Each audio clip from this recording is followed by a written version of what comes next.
Entonces, es mejor no leer a Landero para no alimentar frustraciones, lastimeros ayes de impotencia, papeleras rebosantes y oleadas de suicidios, pues todo lo contrario. Nunca ha sido tan necesario como hoy para el escritor novel y para los no tan noveles leer a Landero, porque solo leyendo a Landero y a los otros grandes maestros de la literatura seremos capaces de decidir dar a la imprenta aquel libro del que nos sentimos tan orgullosos y que no pasa de deplorable pasquín para el autobombo y la tonta vanidad.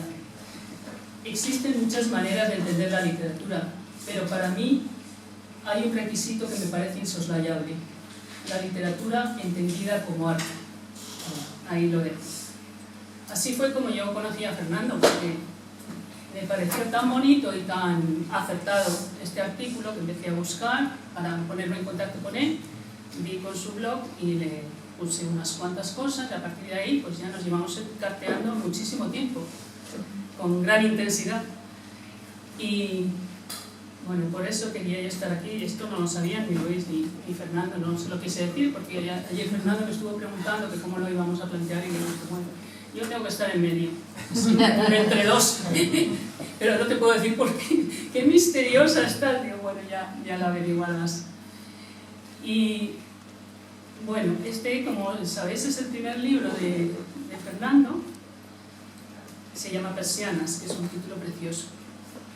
Y habíamos pensado, Luis y yo, que lo mejor es que lo planteemos como un coloquio, que le preguntemos a Fernando todo lo que se nos ocurra, no solo nosotros dos, sino los que lo hayáis leído. Pero yo antes, como hago siempre la tertulia, voy a leer un poco para que flote por el ambiente la lengua, para que veáis, los que no habéis leído nada de Fernando, para que veáis cómo escribe. Y he seleccionado el comienzo del capítulo 19 porque me parece precioso. Y después ya pues empezamos a preguntarle, Luis, yo misma y los que hayáis leído el libro, o sin haberlo leído, queráis formularle alguna pregunta. Nunca pude explicar por qué en los días de playa la tristeza me envolvía en su sudario gris. Quizás era yo un niño triste sin más. Quizás nací triste. Mi madre fue una niña embarazada que se pasó 9 meses agostada en una ventana. El cristal le devolvía su propio reflejo, confundido con el de la vida de fuera. Si la lluvia tejía su pespunte sobre el vidrio, el rostro de mi madre era esa lluvia. Si el viento otoñal recogía el alma seca de las hojas muertas, mi madre era aquella hojarasca quebradiza. Si la escarcha opacaba la visión de las calles, entonces mi madre se veía diáfana sobre el espejo de la ventana y era ella la escarcha. Lejos de su familia y con mi padre sobreexplotado en los turnos de la fábrica, la niña embarazada debió de sentirse muy sola en aquel piso donde la vista hallaba solo una maraña informe de cables, antenas y cementos, en lugar del infinito campo esmeraldino de los olivares. Bueno, yo creo que con esto ya habéis visto cómo escribe, ¿no? Los que no hayáis leído nada de él, os habréis dado cuenta de que tiene una prosa muy bonita, fina, lírica, también crítica y también con un ritmo narrativo, las 3 cosas que tiene que tener un buen escritor, por lo menos los que a mí me gustan, vamos, ¿no? Hay otros, claro, pero yo creo que con esto ya podemos, como yo ya he hablado, si quieres, Luis. Bueno, bien, buenas tardes. Encantado de estar aquí, ¿no? Aquí compartiendo mesa coloquial con Concha, con Fernando, y muy orgulloso de presentar la novela de Fernando. Es una novela magnífica. Y me gustaría empezar diciendo unas cositas, ¿no?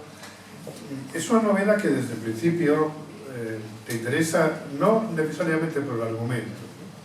Hay novelas donde el argumento lo es todo, por ejemplo en los bestsellers, y donde la escritura es una escritura burocrática que tramita el argumento, sin más. Y luego está la otra literatura, que es, bueno, no voy a adjetivar, está la otra literatura, donde efectivamente el argumento importa, claro, siempre importa el argumento, pero lo importante es el estilo.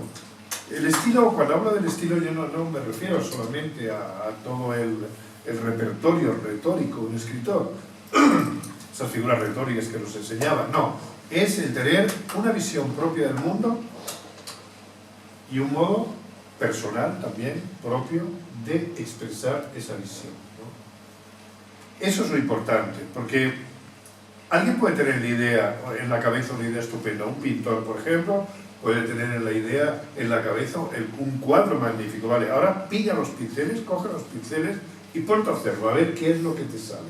Una cosa es lo que tenemos en la cabeza, que todos hemos soñado con músicas maravillosas e imposibles, todos tenemos historias estupendas en la cabeza, pero a ver cómo plasmas eso, a ver cómo lo llevas al papel, ¿no? Entonces, por eso en la escritura, al calor de las palabras, es cuando el mundo que uno tiene en la cabeza va cobrando vida. Y por eso la imaginación, a veces, de un modo bastante trivial, se relaciona con la invención de historias, de argumentos. No, eso es solamente una parte y no la más importante de lo que es la imaginación. La imaginación realmente es algo que en toda buena novela se ve en cada capítulo, en cada párrafo, yo diría que casi en cada frase, ¿no? En cómo se construye una escena, cómo se hace esto. Y es algo que te va enganchando, esa imaginación menuda que hay en el fraseo, en el ritmo narrativo, ¿no? Que es lo que confiere a una página un resplandor, un cierto resplandor que uno capta hasta en aquellos autores desestilados, que no tienen estilo, como por ejemplo Baroja, ¿no? Galdós, digamos, que no tienen un estilo marcado, pero joder que sí tienen un estilo, ya lo creo, porque tienen una visión del mundo personal y un modo de contarlo también personal. Y entonces son páginas que resplandecen, sin que ese resplandor se note demasiado. Eso, para mí, es la verdadera literatura, ¿no? Y eso es lo que pasa en el libro de Fernando, con el cual yo he disfrutado mucho, he subrayado muchísimo, he releído, bueno, lo he pasado muy bien, he disfrutado mucho con este libro. Por ejemplo, por poner un ejemplo, y ahora ya te paso la palabra, ¿no? Por ejemplo, se llama Persianas, ¿no? Que es un título tan humilde, tan enigmático, tan poco título, no uno diría Persianas, no se te ocurrió nada mejor, tiene que ser Persiana. Bueno, pues bien, Persiana, pero uno cuando empieza a leer inmediatamente ve, y además la fuerza simbólica y la potencia expresiva que va teniendo esto de las persianas, porque llega un día en que amanece en la novela, ¿no? Tal, y entonces empiezan a levantarse las persianas. Eso lo hemos oído todos, es una experiencia común a todos. Pero no todas las persianas suenan igual, no es igual la persiana de Camilo, que vive enfrente, que es una persona enigmática y un poco lúgubre quizá, no sé qué, que un camionero que parece que como el motor, como se arrancara el motor, como cuando la levanta Soledad, que es la chica dorada, como cuando la levanta la señora de no sé qué. Entonces cada persiana tiene su música, entonces todas construyen una especie de orquesta que junto con otros ruidos del entorno crean un poco la música de cada mañana, que te anuncia que todo está en orden. El mundo sigue en orden, ¿no? Porque dicen, todos los ruidos, cada instrumento está tocando la melodía apropiada, la melodía que corresponde, ¿no?, a esta mañana. A mí eso, por ejemplo, eso es imaginación. No es la imaginación esto de decir, no, pues ahora viene un extraterrestre y entonces se enfrenta a un vampiro y viene Marvel y ya... No, mire usted. No, la verdadera imaginación son estos logros, este saber mirar, ¿no?, la realidad y extraer de ella, ¿no?, lo que de mágico, lo de poético y de elocuente tiene, ¿no? O por ejemplo cuando habla también de las callecitas, ¿no?, que son como arroyos, pero eso claro, dicho así parece una cosa menor, pero en la novela está muy bien dicho, como son arroyitos las calles que van confluyendo como afluentes de una calle principal, de un cauce principal por donde van navegando los escolares, ¿no?, camino del colegio. Por ejemplo, esa imagen, ¿no? O otra que por no alargarme, ¿no?, por ejemplo, de una clase de mecanografía, donde, bueno, es que uno oye, ¿no?, el ruido de las teclas, el ruido de la campanita, ¿os acordáis? Con las máquinas, y tal, la rapidez compulsiva, el carro, y tal, la tecla atascada, todo este tipo de cosas, ¿no? O, por ejemplo, los gritos de las madres llamando a los niños en el barrio, el ambiente que consigue crear, porque esto es crear una atmósfera, crear un ambiente, o la fiesta del barrio, por ejemplo, que es magnífica, ¿no?, una fiesta, ¿no?, que se crea en el barrio, ¿no? Por no hablar, por ejemplo, de cuando el protagonista se marcha de Tarragona, un pueblo de sus padres, un pueblo de Jaén, las descripciones magníficas que hay de la naturaleza, que es donde la novela hace un remanso, de pronto hace un remanso narrativo, como un río que de pronto se remansa, ¿no? Y entonces se junta la inocencia del niño, niño casi adolescente, pero niño aún, con la inocencia de la naturaleza, ¿no? Y son unas páginas realmente magníficas, ¿no? Bueno, en primer lugar, gracias a todos por vuestra asistencia y por acompañarme y arroparme en esta presentación en Madrid de mi primera novela. También gracias a Claudio y al Centro de Arte Moderno, que es un sitio maravilloso que yo no conocía y que está lleno de literatura por todos los rincones, ¿verdad? Ustedes tienen que hacerse cargo de mi situación hoy. Yo estoy muy nervioso. Yo soy un escritor novel, acabo de escribir mi primera novela, un escritor de provincias que se viene a Madrid de repente a presentar su libro con toda la mitología literaria que envuelve a la capital, ¿verdad? Y se encuentra que su libro se lo presenta Concha, que es una lectora maravillosa, atinada, sensible, suele leer las reseñas que hace en El Imparcial para darse cuenta del verdadero tino y sensibilidad que tiene a la hora de leer. Y claro, y Luis Landero, ¿no? Yo estaba escuchando a Luis Landero hablar de mi novela y digo, ¿realmente esto está pasando o no? Y claro, es que Luis para mí es el gran maestro. Es decir, me pregunta por el tema de ese gusto mío por el lenguaje, ¿no? Y claro, es que yo eso se lo debo a él. Es decir, la ascendencia que Luis Landero ha tenido sobre mi forma de escribir, sobre mi literatura, es decisiva. Bueno, pero también otros sí habla de todo. Sí, pero es muy humilde y no quiere que hable de él, pero esto es la verdad, ¿no? Entonces, es verdad, mi novela es una reivindicación de un tipo de literatura también, ¿no? La literatura que no está ceñida solo a los grandes argumentales, a la acción desaforada, a los giros sorpresivos del argumento, sino que es una literatura morosa que se detiene en el paladeo de la palabra, en el respeto casi reverencial por la palabra, ¿no? Eso lo debo a autores como Luis, ¿no?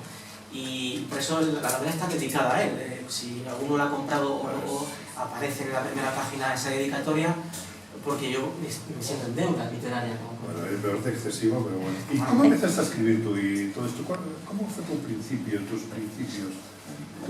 En realidad yo siempre he querido escribir, pero nunca he tenido el momento, ¿no? Claro, mi relación con la literatura había sido hasta ahora pues, como lector, contumaz que soy, y que es la manera más directa y más genuina de acercarse a la literatura. Después como profesor de literatura que soy, en ese maravilloso apostolado que consiste en acercar los clásicos a nuestros más jóvenes, ¿no? Y luego como crítico literario o algo así, no sé muy bien lo que hago, en una columna que tengo en un periódico en Tarragona, semanal, que lo cumple ya 10 años. Pero nunca me había dedicado o nunca me había acercado a la literatura desde su mismo epicentro, que es la creación. Y quizá algo tiene que ver todo eso, que he sido lector, que he sido profesor de literatura y que he sido crítico. Porque... Y sigue siendo crítico. Y sigo siendo. Claro, porque cuando uno está en contacto con los grandes maestros de la literatura, uno se acompleja un poco, se empequeñece y a ver quién se pone a escribir puede leer a Cervantes o puede leer a Quevedo y darlo todos los días en clase, ¿no? A los alumnos. Entonces quizá por eso yo no lo había intentado, pero yo creo que era algo que estaba ahí dentro de mí siempre. Y bueno, conseguí empezar a escribir cuando tuve un poco de estabilidad en mi vida. Y sobre todo uno, yo creo que escribe llevado por una conmoción. En mi caso fue el marcharme de mi barrio, de Tarragona a Alicante. Yo me marché a Alicante por amor, ahí la tenéis, la culpable, la primera fila. Y fue una separación muy complicada. Yo echaba mucho de menos a mis padres, a mis amigos, y yo pues, quise sellar esa etapa de mi vida, cauterizarla mediante la literatura. Y yo creo que fue como una evocación de esa etapa mía antigua, pero luego creció y se convirtió en otra cosa que yo no esperaba, y bueno, así apareció la novela, es el germen, digamos. Pero este libro, al fin del colofón, dice 16. Cuéntanos un poco todo este tiempo que ha tardado la novela en publicarse, porque, bueno, yo me lo sé, pero quiero que os lo cuente. Bueno, son todos los avatares que tiene un escritor novel, ¿no? Es decir, uno acaba una novela en el año 2016, como digo, y pues lo que hace es enviarla a las editoriales, a ver si hay suerte y alguna accede a valorar tu novela. Me presenté al Premio Azorín, no por ganarlo, porque yo el Premio Azorín a ver, yo no quiero hablar mal de nadie, pero es un poco endogámico en algunas cosas.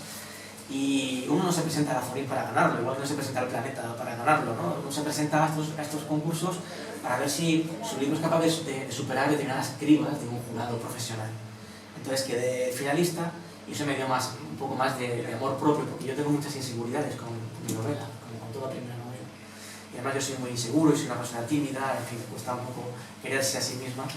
Y bueno, eso me dio un aldabonazo. Pero luego a partir de ahí encontré una editorial que es funambulista. Hoy tenemos aquí una representación de la editorial en la persona de Gianluca Luisi, que fue un trabajo profesional maravilloso en la última parte de la producción del libro. Y Funambulista apostó por mi novela desde el primer momento. En cuanto la leyeron, enseguida lo tuvieron claro. Pero es una editorial pequeña, cuesta sacar el libro porque económicamente pues, las editoriales pequeñas son las verdaderas heroínas, ¿no? De ahora mismo del panorama editorial. Y bueno, pues la cosa se fue demorando hasta el punto de que, claro, yo cuando vi que se demoraba tanto, lo que hice es seguir escribiendo. Yo lo que sé hacer es escribir. Digo, bueno, la novela no se publica, pero yo tengo que seguir escribiendo, ¿no? Y acabé mi segunda novela. Y hasta el punto de que la segunda novela iba a salir publicada ahora en enero, con la editorial Candaya, y hemos tenido que trasladarla a septiembre, claro, para que no se solapasen, porque si no matamos a las dos novelas, ¿no? En la quinta promoción.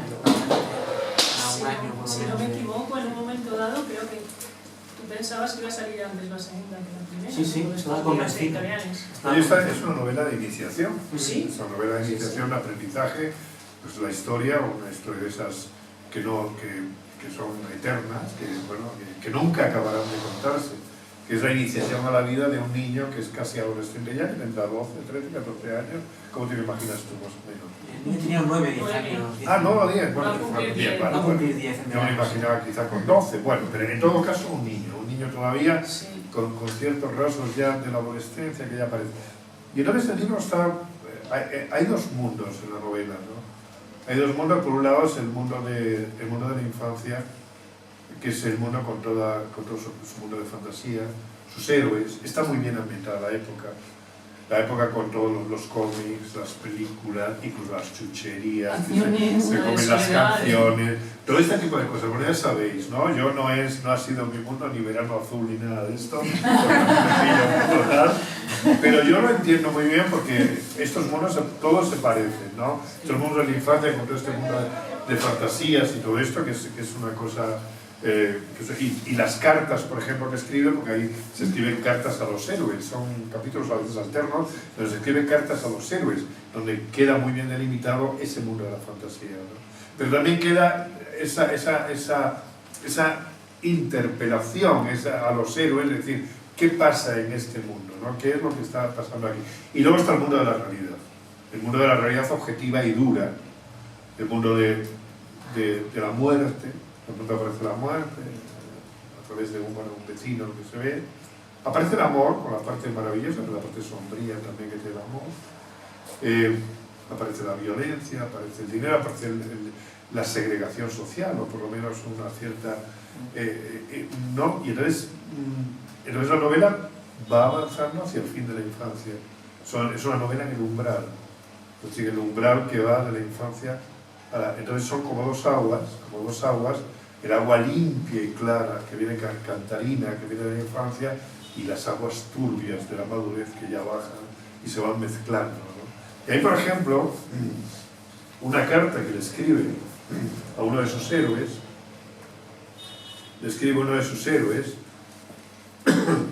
MacGyver, sí, MacGyver, sí.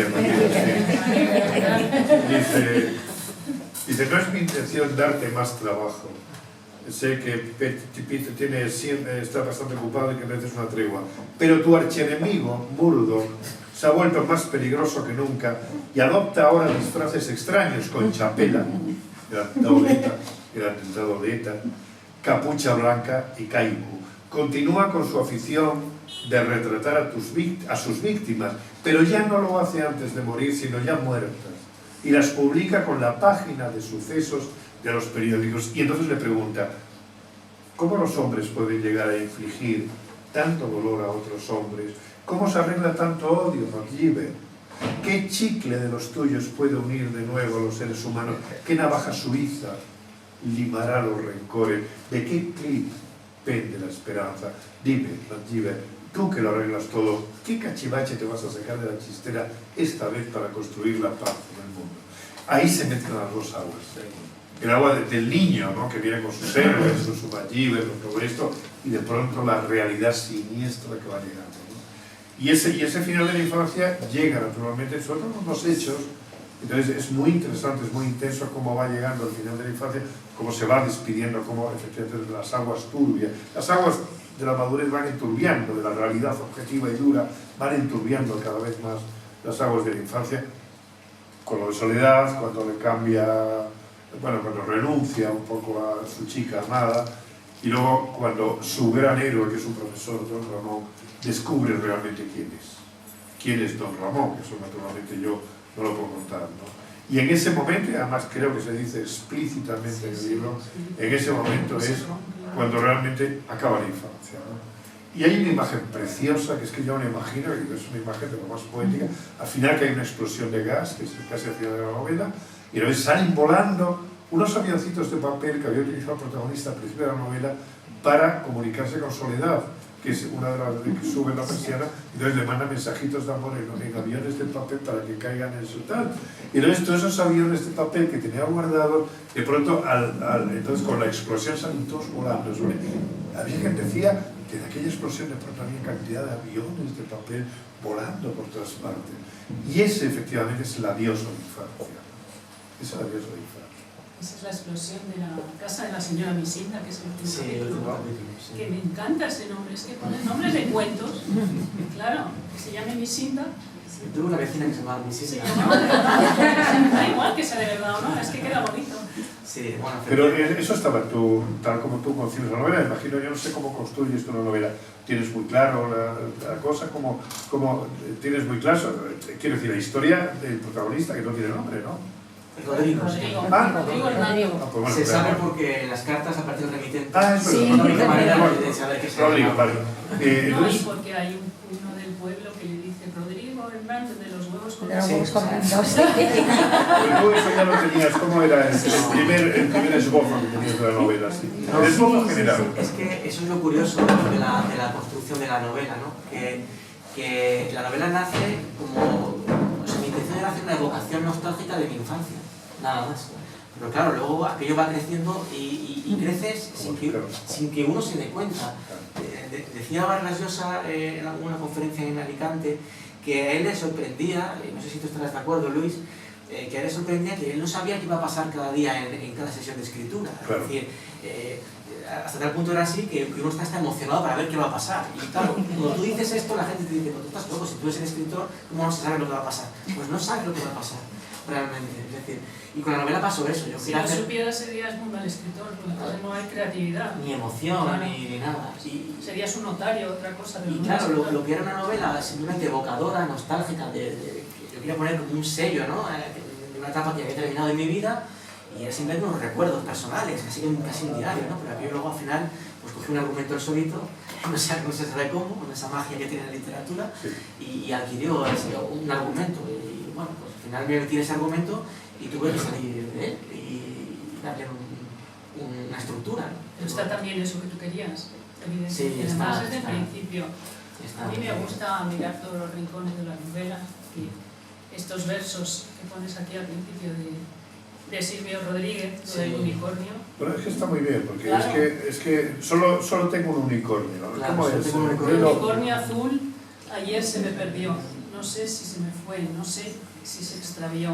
Y yo no tengo más que un unicornio azul. Es que es una la canción infancia, que pero todos- es la infancia. Y yo no tengo más que un Claro. unicornio.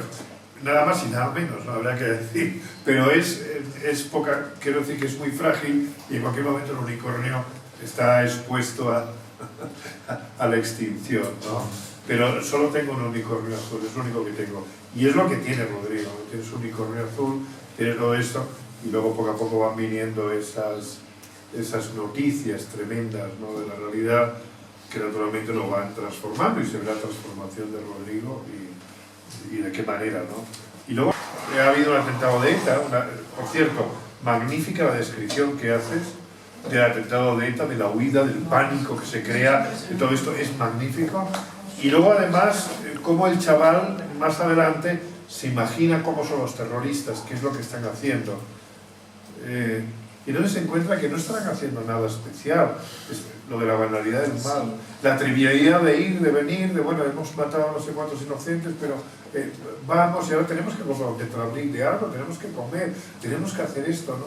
Entonces, ¿cómo se entiende esto? ¿Cómo lo entiende desde la mentalidad de un niño, ¿no? Que despierta la realidad objetiva desde sus ensueños, ¿no? Y esa trama novelesca va siguiendo y uno piensa que son fantasías de niño. A su profesor Don Ramón cree que es un héroe, que es el policía que está descubriendo la trama porque el verdadero terrorista es Camilo, uno que ha muerto y tal, y no sé qué, no sé cuándo. Y entonces poco a poco se va avanzando, y luego de pronto aparece un elemento real, que es un plano industrial, que al principio se dice, bueno, ¿y esto qué pinta aquí este plano industrial? Donde van a hacer un juego en la oca, o no sé qué. ¿No? Y entonces, eso es lo que une efectivamente el mundo de la fantasía con la realidad, donde el niño detective ya no es un niño que se maneja en la fantasía, sino que se maneja en hechos reales. Y entonces va a descubrir realmente, va a descubrir al culpable, al inocente, y todo esto va a desvelar, ¿no?, el misterio. Sí, la novela está ambientada en 1987, el año que ETA perpetró los atentados en las petroquímicas de Tarragona, el mismo comando que luego atentaría en Hipercor 8 días después, causando 21 muertos, ¿no? La gente no se acuerda mucho del atentado de Tarragona porque, claro, no hubo víctimas, conmocionó menos, pero fue un atentado terrible. A las 2 de la mañana de ese 14 de junio, creo que fue, ETA puso una bomba en las petroquímicas. Quien haya estado en Tarragona tiene que saber que la fachada mediterránea de la ciudad es un friso industrial. Pues claro, al estallar una de las fábricas, la gente temía que pudiera producirse una explosión en cadena. Entonces eso hubiera sido realmente terrible, hubiera provocado una tragedia de dimensiones colosales. Pues imaginaos toda una ciudad saliendo del casco urbano a 2 de la mañana, con las llamas proyectándose en las paredes. En fin, yo lo viví aquello con 10 años y fue terrible. Hay una imagen en el libro en la que aparece el gobernador civil dirigiéndose a Tarragona para evaluar la situación, y era el único coche que estaba entrando a la ciudad porque todo el mundo estaba saliendo de la misma, ¿no? Era una cosa dantesca, la verdad. Y sí, alrededor de ese atentado terrorista, pues yo genero una trama semipolicial, semidetectivesca, que involucra a varios personajes de la novela. Y a la persiana. Y a la persiana, que tengo que ver con ella. Y bueno, me sirve de pretexto para que haya al menos un hilo documental, ¿no? Había que hablábamos antes de que a veces la novela no importa tanto la acción como la evocación, pero claro, tiene que tener algo que la sujete, ¿no? Exactamente. Entonces, eso es importante, claro, es importante.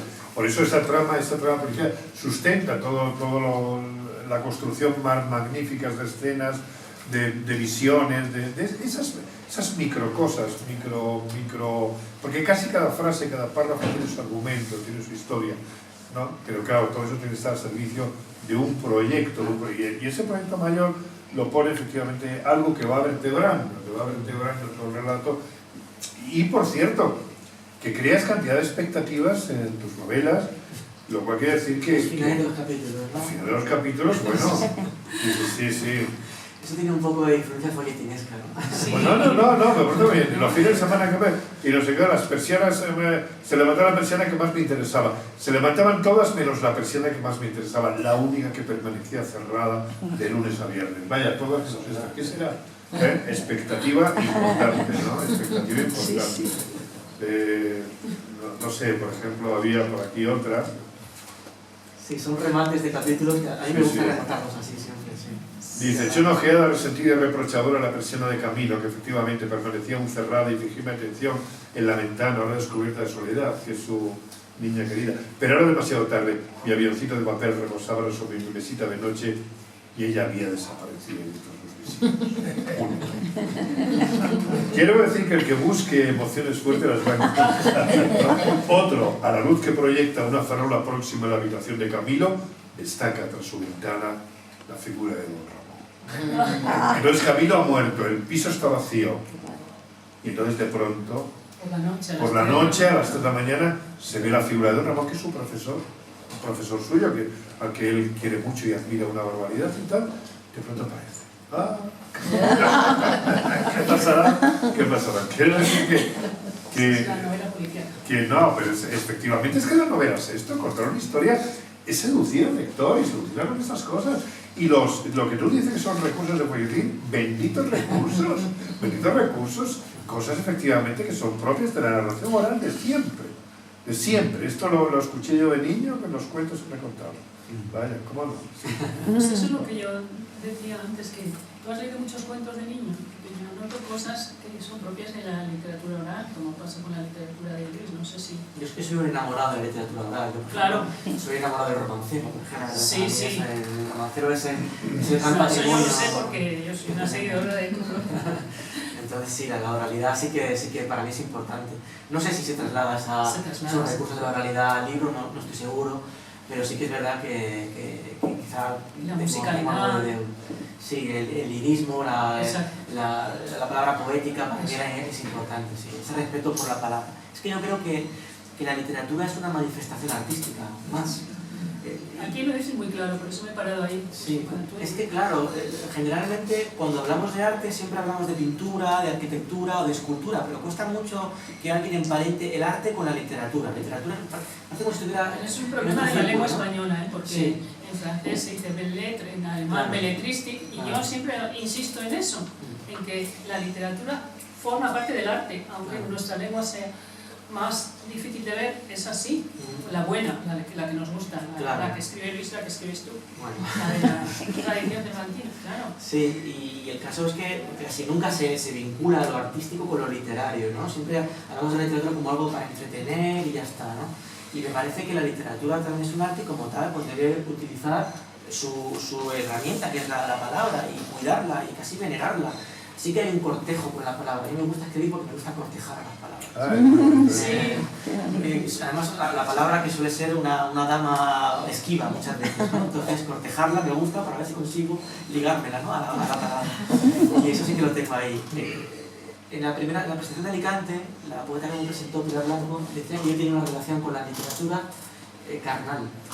Con el lenguaje carnal. Sí, es que hay una cosa carnal, sensual, carnal. Creo que tiene razón. Sí. Cuando yo empecé a leerlo la primera vez me recordaba a Zorín, que te lo comenté, ¡ahora qué exagerada! Digo, no, tienes algo, bueno, son esas evocaciones que te vienen del lector, que tú vas asociando, es la luz de tu prosa, no sé, algo hay. Pues yo lo agradezco porque me reconforta mucho que me digas esas cosas porque es una de los objetivos que he buscado con el libro también. Entonces, cuando ves que eso ha calado en el lector y que lo reconoce en el libro, pues es algo reconfortante, ¿no?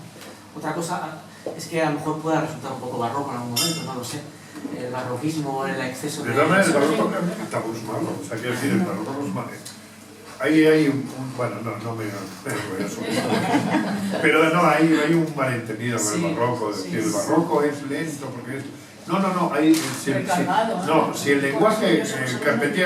Carpentier, por ejemplo, que es un autor abundante, verbalmente abundante, pero consigue hacer soluble todo esto, consigue hacerlo soluble y entonces esto marcha de maravilla, por muy barroco que sea, ¿no? Esto marcha estupendamente, ¿no?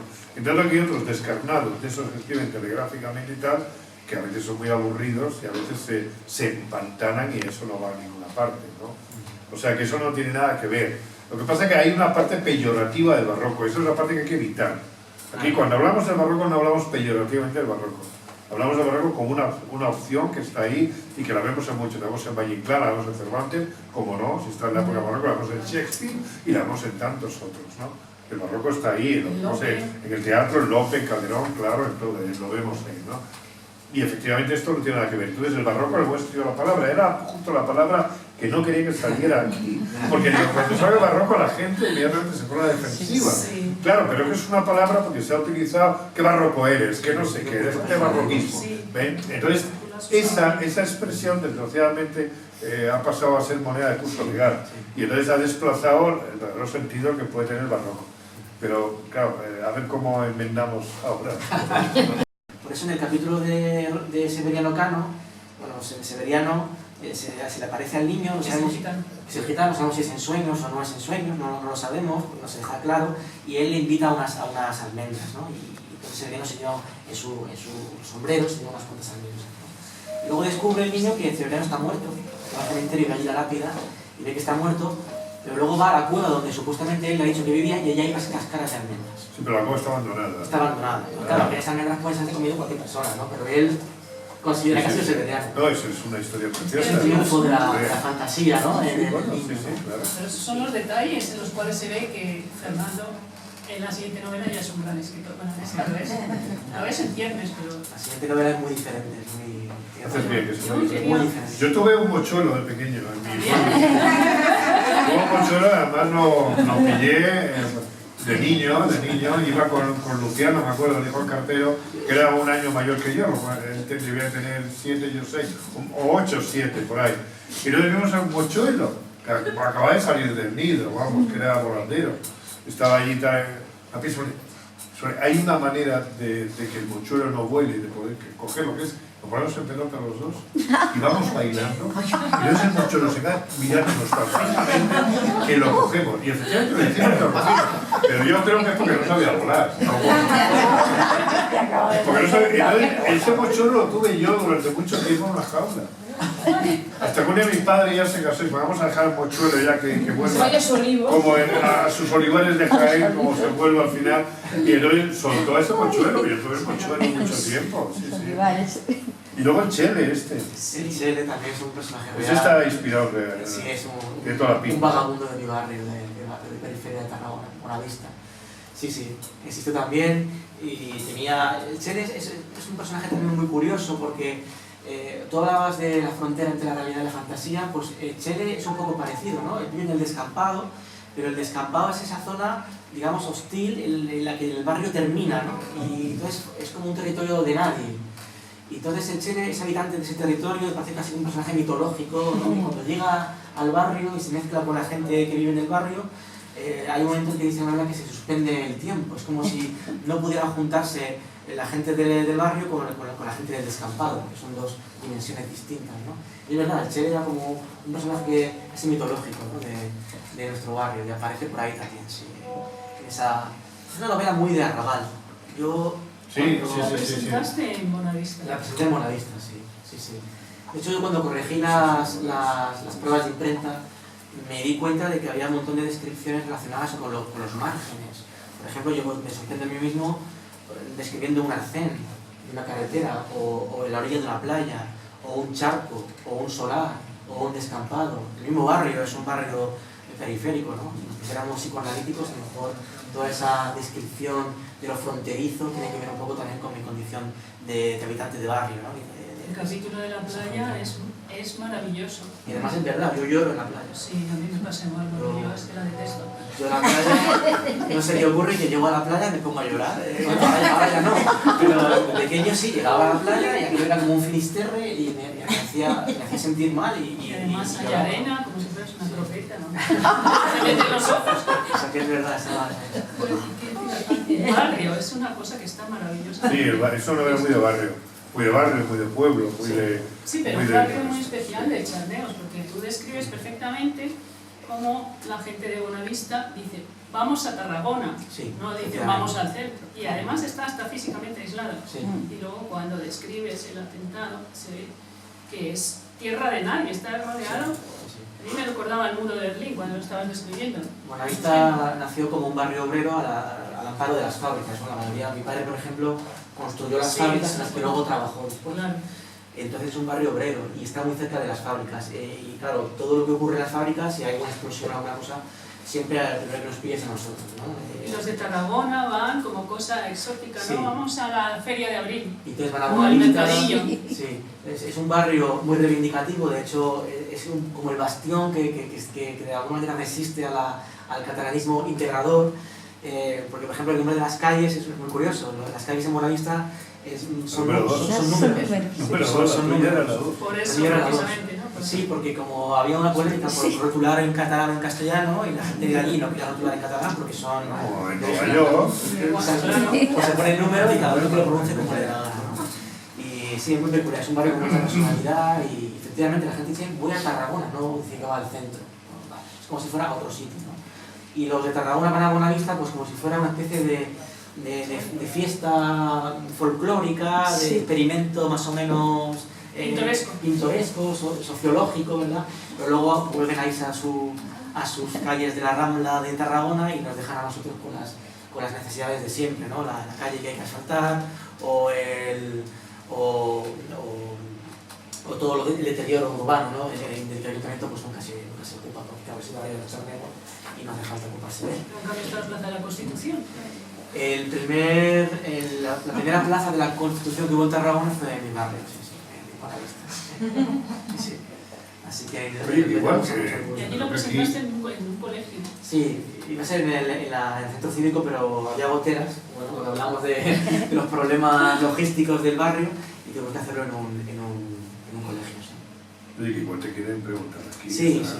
Claro que habéis venido a... Claro. Es que no has contestado a la pregunta de Concha. ¿Cuál? El porqué de persianas.